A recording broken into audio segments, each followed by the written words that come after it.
નમસ્કાર. આદર્શ નિવાસી શાળા દ્વારા ચાલતા ઓનલાઈન વર્ગમાં આપનું હાર્દિક સ્વાગત છે. આજે આપણે જીવ વિજ્ઞાન વિષયનું પ્રકરણ નંબર 4 પ્રાજનનિક સ્વાસ્થ્ય વિશે ચર્ચા કરવાની છે. આગળના લેક્ચરમાં આપણે વસ્તી વિસ્ફોટ, જે પ્રાજનનિક સ્વાસ્થ્ય સમસ્યાઓ અને વ્યૂહાત્મક આયોજન છે તેના વિશે ચર્ચા કરી હતી. આજે આપણે આગળનો ટોપિક છે વસ્તી વિસ્ફોટ અને જન્મ નિયંત્રણ, તેના વિશે ચર્ચા કરવાની છે. તો અત્યારે ભારત દેશ માટે તથા સમગ્ર વિશ્વ માટે સૌથી ચિંતાનો વિષય હોય તો એ વસ્તી વિસ્ફોટ છે. અને ત્યારબાદ જન્મ નિયંત્રણ, એટલે કે જે સજીવો જન્મે છે, જે સજીવો મૃત્યુ પામે છે, તો જન્મદર અને મૃત્યુદર તે પણ નિયંત્રણમાં લાવવો ખૂબ અગત્યનો વિષય છે.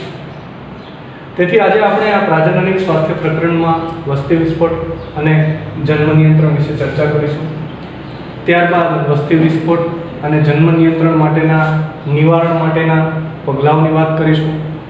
ત્યારબાદ વસ્તી વધારો થાય છે તો એના માટેના કારણોની ચર્ચા કરવાની છે. અને ત્યારબાદ ગર્ભનિરોધક પદ્ધતિઓની ચર્ચા કરીશું. તો સૌથી પહેલા વસ્તી વિસ્ફોટ. તો વિવિધ ક્ષેત્રોમાં સાર્વત્રિક વિકાસ થયો છે. એટલે આપણે વાત કરીએ તો ટેકનોલોજીની દ્રષ્ટિએ સારામાં સારી ઉપલબ્ધ મેડિકલ સારવારો, આ બધા ક્ષેત્રોમાં ખૂબ જ સારો વિકાસ થયો છે, જેના કારણે સજીવોના જીવનની ગુણવત્તામાં નોંધપાત્ર વધારો થયો છે. એટલે કે કોઈ પણ સજીવ છે, કોઈ પણ ભયંકર રોગ હોય તેવી પરિસ્થિતિમાં જ તે મૃત્યુ પામે છે, પરંતુ સામાન્ય રોગ હશે તો એ પોતાનું સંપૂર્ણ જીવન વ્યવસ્થિત મેડિકલ સારવાર ઉપલબ્ધ હોવાના કારણે જીવી શકે છે. એટલે કે વિવિધ ક્ષેત્રોમાં સાર્વત્રિક વિકાસ થયા હોવાના કારણે તેના જીવન જીવવાની ગુણવત્તામાં પણ નોંધપાત્ર વધારો થયો છે.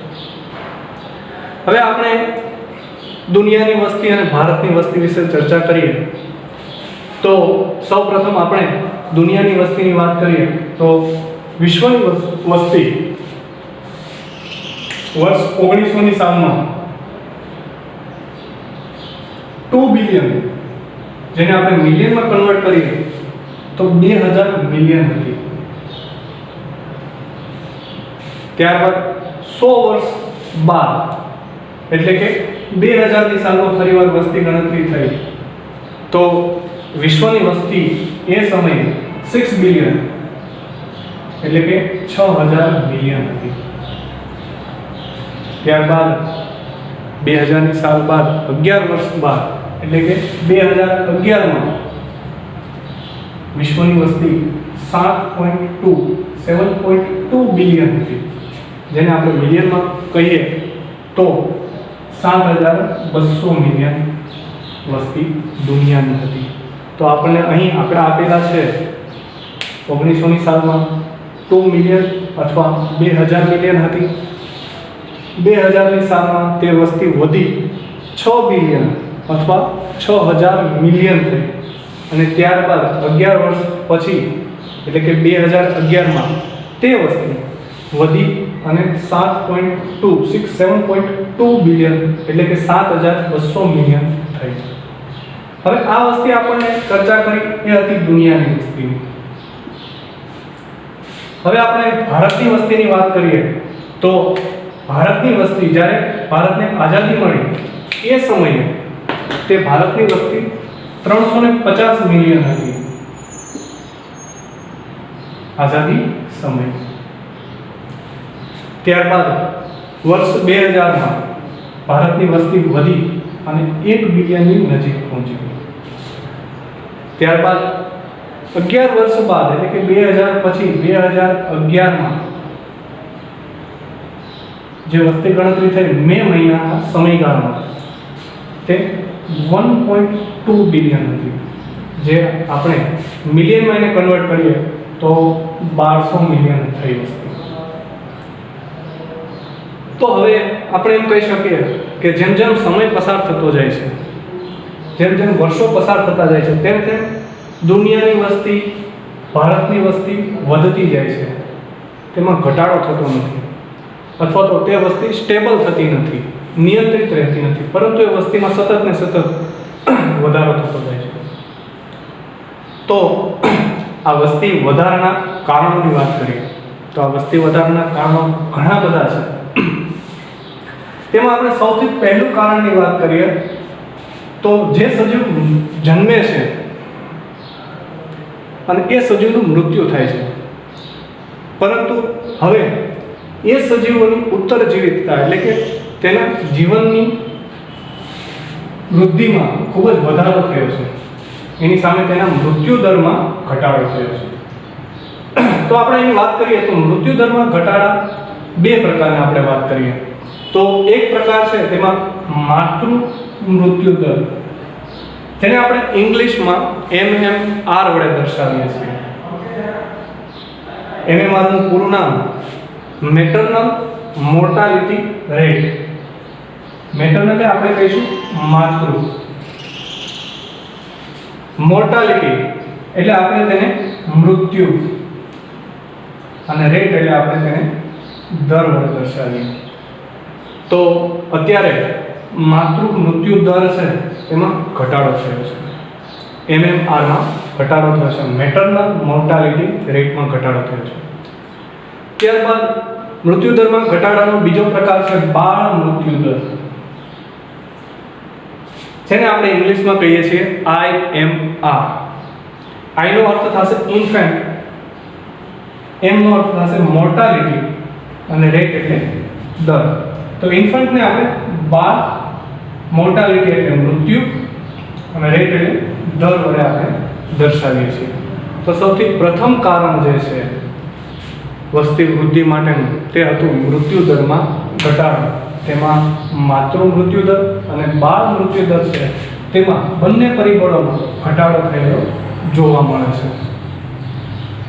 ત્યારબાદ બીજું પરિબળ છે વસ્તી વૃદ્ધિ માટેનું બીજું કારણ છે જે આપણે વાત કરીએ તો પ્રજનન વયના લોકોની સંખ્યામાં વધારો થાય છે. એટલે કે અત્યારના સમયમાં જે યુવાધન છે, જે પ્રજનનક્ષમ સજીવ છે, તો એ લોકોની સંખ્યામાં વધારો થાય છે, જેના કારણે વસ્તી વૃદ્ધિમાં વધારો થાય છે. ત્યારબાદ ત્રીજું પરિબળની વાત કરીએ તો પ્રજનન અને બાળ સ્વાસ્થ્ય સંભાળ, જેને આપણે આગળના મુદ્દામાં પ્રાજનનિક સ્વાસ્થ્યની સમસ્યાઓ અને વ્યૂહાત્મક આયોજન વિશે ચર્ચા કરેલી હતી, તેમાં પણ આના વિશે થોડી ચર્ચા કરેલી હતી. RCH વડે આપણે તેને દર્શાવીએ છીએ અંગ્રેજીમાં. R નો અર્થ થશે રિપ્રોડક્ટિવ, C નો અર્થ થશે ચાઇલ્ડ અને H નો અર્થ થશે હેલ્થ કેર. રિપ્રોડક્ટિવ એટલે પ્રજનન, એન્ડ એટલે અને ચાઇલ્ડ એટલે બાળ, હેલ્થ કેર એટલે સ્વાસ્થ્ય સંભાળ. આ બંને પરિબળો જે વસ્તી વૃદ્ધિના કારણો છે, પરંતુ વસ્તી વૃદ્ધિના દરમાં ફક્ત નામ પૂરતો જ ઘટાડો થયો છે. આપણે એમ નથી કહી શકતા કે એકાએક ઘટાડો થઈ ગયો છે, પરંતુ વસ્તી વૃદ્ધિના દરમાં ઘટાડો થયો છે, પરંતુ તે ફક્ત નામ પૂરતો જ થયો છે. હવે આપણને વર્ષ 2011 નો વસ્તી ગણતરીનો અહેવાલ આપેલો છે, રિપોર્ટ આપેલો છે, તેની વાત કરીએ તો વસ્તી વૃદ્ધિનો દર હજુ 2% ઓછો છે. એટલે કે આ વૃદ્ધિ દર છે, આનાથી ઉપરોક્ત દરે વસ્તી ઝડપથી વધી રહી છે. એટલે કે આપણને દર આપેલો છે તે ઓછો છે, છતાં પણ આ 2%થી ઓછો હોવા છતાં પણ વસ્તીમાં ખૂબ જ વધારો થઈ રહ્યો છે. હવે આ વસ્તી વૃદ્ધિના કારણે, વસ્તીમાં સતત વધારો થવાના કારણે કઈ કઈ સમસ્યાઓ ઉદ્ભવે છે તેના વિશે આપણે ચર્ચા કરીએ તો વસ્તી વૃદ્ધિના લીધે આપણે કયા કયા અસરો આપણને જોવા મળે છે. તો સૌથી પહેલા જે નવા જન્મે છે તે સજીવો માટે ખોરાક, આશ્રય અને કપડાની અછત ઉદ્ભવે છે. એટલે કે તેમને પૂરતા પ્રમાણમાં પોષણક્ષમ, પોષક તત્વયુક્ત ખોરાક મળવો એ ખૂબ જ અગત્યતા છે. આશ્રય એટલે રહેઠાણ, અને કપડાં જીવન જીવવા માટે. તો જેમ જેમ વસ્તી વધે છે તેમ તેમ આ બધા પરિબળોની માંગ વધે છે. ઉત્પાદન ઓછું છે, માંગ વધારે છે, તો વસ્તી વૃદ્ધિના કારણે આ ત્રણેય પરિબળોની અછત સર્જાય છે. ત્યારબાદ આગળ વધીએ તો આ વસ્તી વૃદ્ધિ દર ચકાસવા સરકારને ગંભીર પગલાં લેવાની પણ ફરજ પડી હતી. એટલે કે આ વસ્તી વૃદ્ધિ દર છે તે ઘટે તો સરકારે તેના માટે ગંભીર પગલાં પણ લેવા પડે છે. હવે આગળ વધીએ તો આ વસ્તી વિસ્ફોટ છે, વસ્તી વૃદ્ધિ છે, તે એક પ્રકારની સમસ્યા છે. કોઈ પણ દેશ માટે, વિશ્વ માટે તે વસ્તી વૃદ્ધિને નિયંત્રણમાં લાવવા માટે. તો આ એક સમસ્યા છે, તેનું નિવારણ કઈ રીતે શક્ય બને છે તો તેની વાત કરેલી છે. તો સૌથી પહેલા વિવિધ ગર્ભ નિરોધક પદ્ધતિનો ઉપયોગ કરવાથી, સમાગમ દરમિયાન ગર્ભ નિરોધક પદ્ધતિનો ઉપયોગ કરે તો વસ્તી વૃદ્ધિમાં નિયંત્રણ લાવી શકાય છે. ત્યારબાદ જુદા જુદા સોશિયલ મીડિયા, પ્રચાર પ્રસારના માધ્યમો, ટીવી, રેડિયો, ઇન્ટરનેટ દ્વારા, પોસ્ટરો દ્વારા, બિલ્સ વગેરેમાં આપણે એડવર્ટાઇઝ અથવા તો જાહેરાત જોઈએ છીએ. તો તેમાં દંપતીઓ દર્શાવેલા હોય છે અને દંપતીઓ દ્વારા એક સૂત્ર આપવામાં આવે છે કે અમે બે અને અમારા બે. આનો અર્થ એવો થશે કે પતિ પત્ની અને તેમના બે સંતાનો. એટલે આ પ્રચાર પ્રસાર માધ્યમ દ્વારા એવું કહેવામાં આવે છે કે સજીવ છે જે અમે બે અને અમારા બે સંતાનો છે એ જ અમારું ફેમિલી છે, એ જ અમારું પરિવાર ગણવામાં આવે છે. ત્યારબાદ તે આગળ કોઈ પણ પ્રકારનું નવા સજીવનું નિર્માણ કરતા નથી. ત્યારબાદ આગળ વધીએ તો સમસ્યાના નિવારણ માટે ત્રીજું પગલું અથવા તો આપણે ચોથું પગલું કહી શકીએ. યુવા, શહેરમાં વસતા લોકો, કામ કરતા દંપતીઓ જે નોકરી કરતા હોય અથવા તો કોઈ કામ અર્થે રોકાયેલા હોય તો એના માટે એક બાળકના ધોરણો અપનાવે છે તેવા લોકો, તેવા દંપતીઓ કે ફક્ત એક જ બાળક. હવે આપણને એવું થાય કે કઈ ઉંમરે લગ્ન કરવાની મંજૂરી મળે છે અથવા તો લગ્નની વૈધાનિક ઉંમર કઈ છે કે એ સમયે લગ્ન કરી શકે. તો લગ્નની વૈધાનિક ઉંમર સ્ત્રીઓ માટે 18 વર્ષ છે. 18 વર્ષ બાદ સ્ત્રીઓ છે એ લગ્ન માટે મંજૂરી આપવામાં આવે છે. અને એવી રીતે પુરુષ માટે લગ્નની ઉંમર છે 21 વર્ષ છે. એટલે કે પુરુષની ઉંમર 21 વર્ષ હોય અને સ્ત્રીની ઉંમર 18 વર્ષથી ઉપર હોય તો એવા સંજોગોમાં એ લગ્ન કરી શકે છે. એટલે કે આ લગ્નની વૈધાનિક ઉંમર દર્શાવેલી છે. હવે આપણે આ સમસ્યાના નિવારણ માટેના જુદા જુદા પગલાઓની વાત કરી. એમાં સૌથી પહેલું હતું ગર્ભ નિરોધક પદ્ધતિઓ. એના વિશે હવે આપણે ડિટેલમાં અભ્યાસ કરવાનો છે કે ગર્ભ નિરોધક પદ્ધતિઓ કઈ કઈ છે, તેનો ઉપયોગ કેવી રીતે કરવામાં આવે છે, કયા હેતુ છે તેના, તે બધા વિશે આપણે ડિટેલમાં ચર્ચા કરવાની છે. તો નેક્સ્ટ મુદ્દો આપણો છે એ છે ગર્ભ નિરોધક પદ્ધતિઓ. તો આનો અર્થ શું થાય તો અનૈચ્છિક ગર્ભધારણને રોકવા માટે. કોઈ દંપતી હશે તેને ગર્ભની નથી જરૂર, સંતાનની જરૂર નથી, તો અનૈચ્છિક ગર્ભધારણને રોકવા માટે આ પદ્ધતિનો ઉપયોગ કરવામાં આવે છે.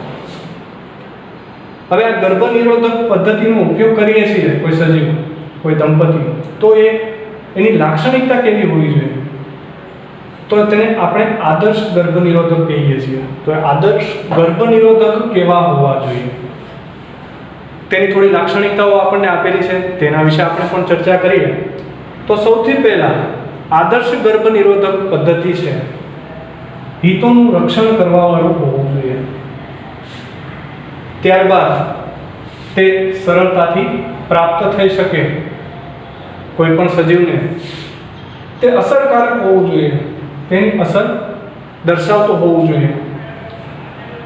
તેની કોઈ પણ પ્રકારની સાઈડ ઇફેક્ટ અથવા તો તેની કોઈ પણ પ્રકારની આડઅસર ના હોવી જોઈએ.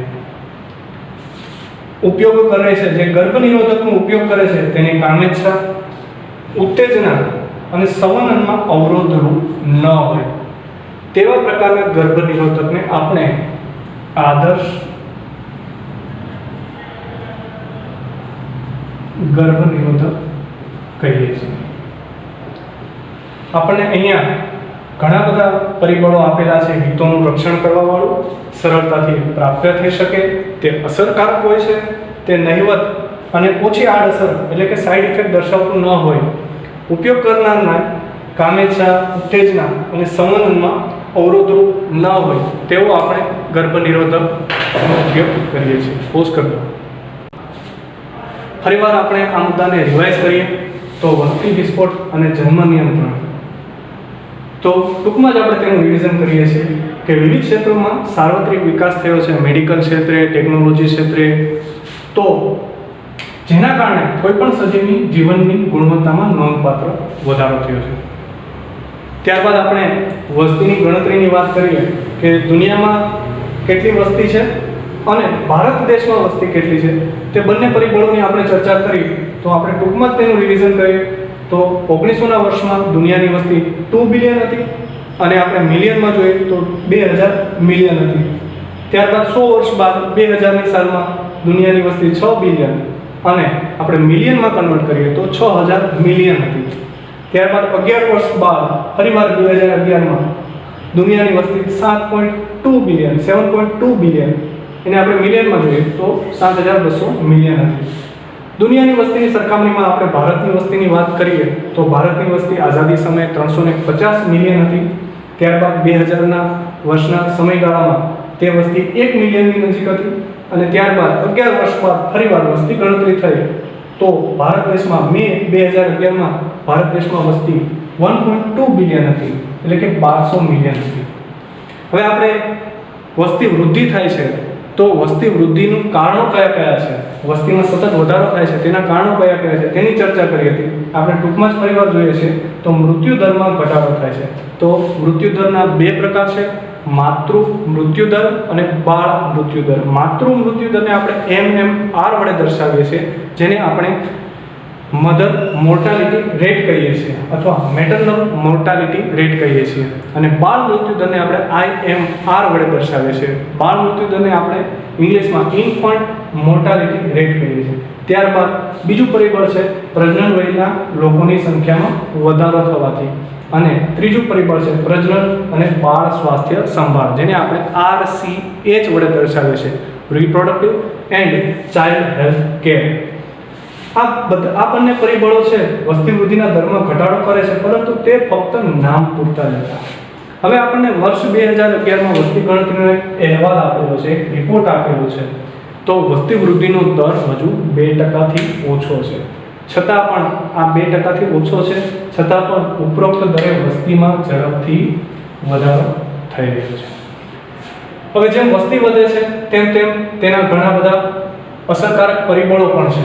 તો વસ્તી વૃદ્ધિ થવાના કારણે ખોરાક, આશ્રય અને કપડાં, આશ્રય એટલે કે રહેઠાણ, એની અછત સર્જાય છે. જેમ જેમ વસ્તી વધે છે તેમ તેમ સજીવોને જીવન જીવવા માટે, જીવન પૂર્તિ કરવા માટે ખોરાક, આશ્રય અને કપડાની જરૂર પડે છે. તો આ વસ્તી વૃદ્ધિ દર ચકાસવા માટે સરકારને ગંભીર પગલાં લેવાની પણ ફરજ પડી હતી. ત્યારબાદ આપણે આ વસ્તી વૃદ્ધિના નિવારણ માટે આપણે શું કરી શકીએ? તો સૌથી પહેલું પરિબળ આપેલું છે આપણે વિવિધ ગર્ભનિરોધક પદ્ધતિનો ઉપયોગ કરવો. તે આપણે ડિટેલમાં ચર્ચા કરવાની છે, જે આગળના ટોપિકમાં વાત કરીશું ત્યારે. ત્યારબાદ પ્રચાર પ્રસાર માધ્યમો, પોસ્ટરો અને બિલ્સ વગેરે, સોશિયલ મીડિયા છે તેના દ્વારા પણ આપણે જુદી જુદી જાહેરાતો જોઈએ છીએ. તો એમાં પણ ઘણા બધા સ્લોગન આપેલા હોય છે, અમે બે અમારે બે, એટલે કે પતિ પત્ની દંપતી પોતે અને એના બે સંતાનો.